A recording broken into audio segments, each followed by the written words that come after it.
Okay, kakabit na natin ang ating fixed bridge kay ma'am. Open. So kita nyo, wala na siyang ipin. Magpi-fixed bridge tayo para magkaipin yung ating pasyente. Yan. Okay, yan. So nilagyan din natin siya ng pink.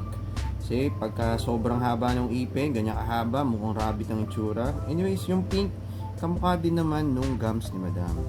Tapos yung lower natin, ito yung aking 3D printed na flexible dentures. Yan.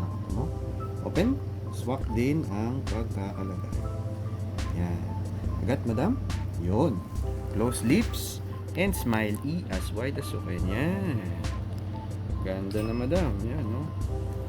Gusto yung ating ipin. So, ito yung ating pinakamurang crowns. And ito yung dentures natin. Yan. Okay na.